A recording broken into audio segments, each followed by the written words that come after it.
கள்ளனை பிடிக்க. அந்த வேளையிலே இயேசு ஜனங்களை நோக்கி, கள்ளனை பிடிக்க புறப்படுகிறது போல நீங்கள் பட்டயங்களையும் தடிகளையும் எடுத்துக்கொண்டு என்னை பிடிக்க வந்தீர்கள். நான் தினந்தோறும் உங்கள் நடுவிலே உட்கார்ந்து தேவாலயத்தில் உபதேசம் பண்ணி கொண்டிருந்தேன். அப்பொழுது நீங்கள் என்னை பிடிக்கவில்லையே. இயேசுவை பிடிப்பதற்கு திரளான ஜனங்கள் கூடி வருகிறார்கள். தம்மை பிடிப்பதை இயேசு கிறிஸ்து தடை பண்ணவில்லை, தப்பித்து ஓடவும் இல்லை. ஆயினும் இயேசு தமது கருத்தை அவர்களோடு பகிர்ந்து கூறுகிறார். விசுவாசிகளாகிய நமக்கும் பாடுகள் வரும்போது நமது கருத்துக்களை பொறுமையோடு பக்குவமாக எடுத்துக் கூற வேண்டும். பதட்டம் அடையக்கூடாது. நம்முடைய சத்துருக்களாக இருந்தாலும் அவர்களிடமும் நமது நியாயத்தை எடுத்துரைக்க வேண்டும். இயேசு கிறிஸ்துவை பிடிக்க வரும்போது ஜனங்கள் ஒரு கள்ளனை பிடிக்க புறப்படுகிறது போல பிடிக்க வருகிறார்கள். இயேசு கிறிஸ்து ஜனங்களுக்கு விரோதி அல்ல, ஜனங்களுடைய பாதுகாப்புக்கு பங்கம் விளைவிக்கிறவரும் அல்ல. ஆயினும் ஜனங்கள் அவரை ஒரு திருடனை போல பிடிக்க வருகிறார்கள். இப்படிப்பட்ட பாடுகளை அனுபவிப்பதற்கு அவர் ஒரு பாவியும் அல்ல. சமுதாயத்தில் இயேசு கிறிஸ்து ஒரு கொள்ளை நோயும் அல்ல. திரளான ஜனங்கள் பட்டயங்களையும் தடிகளையும் எடுத்துக்கொண்டு இயேசுவை பிடிக்க வருகிறார்கள்.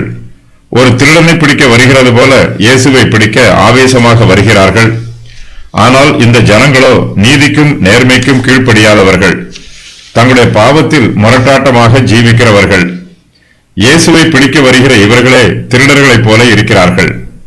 இயேசு கிறிஸ்து ஜனங்களுக்கு பயந்து ஓடி ஒளிந்து கொள்ளவில்லை. தினந்தோறும் அவர்கள் நடுவிலே உட்கார்ந்து தேவாலயத்தில் உபதேசம் பண்ணி கொண்டிருந்தார். அப்போது அவர்கள் அவரை பிடிக்கவில்லை. இப்போது ஜனங்கள் மத்தியில் பெரிய மாற்றம் உண்டாயிருக்கிறது. இயேசுவின் உபதேசத்தை கேட்ட ஜனங்கள் இப்போது அவரை ஒரு திருடனைப் போல பிடிப்பதற்கு கூடி வந்திருக்கிறார்கள். இயேசு ஒருபோதும் தம்மை ஒரு திருடனைப் போல காண்பித்துக் கொள்ளவில்லை. தேவாலயத்தில் உபதேசம் பண்ணும் ஒரு போதகராகவே இயேசு தம்மை இதுவரையிலும் வெளிப்படுத்தி இருக்கிறார். இயேசுவின் வாயில் இருந்து கிருபை உள்ள வார்த்தைகளே புறப்பட்டு வரும். திருடனுடைய வார்த்தைகளோ பிசாசின் வார்த்தைகளோ இயேசுவின் வாயிலிருந்து ஒருபோதும் புறப்பட்டு வந்ததில்லை.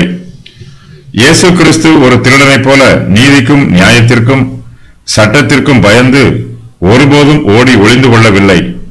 அவர் தலைமறைவாக பயந்து ஜீவிக்கவும் இல்லை.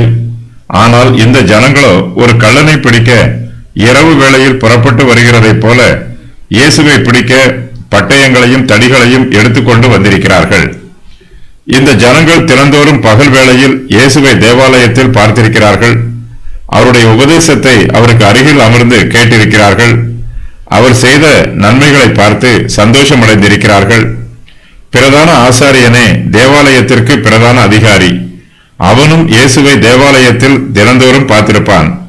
இப்போது இயேசு கிறிஸ்து கெத்செமனே தோட்டத்தில் தனியாக ஜெபித்துக் கொண்டிருக்கிறார். தேவாலயத்தில் இயேசுவை பிடிக்காமல் கெத்செமனே தோட்டத்தில் இயேசு தனியாக இருக்கும்போது அவரை பிடிப்பது பிரதான ஆசாரியனின் கோழைத்தனமாகும். இயேசு கிறிஸ்துவின் முகத்தை நேரடியாக பார்ப்பதற்கு பிரதான ஆசாரியனுக்கு துணிவில்லை.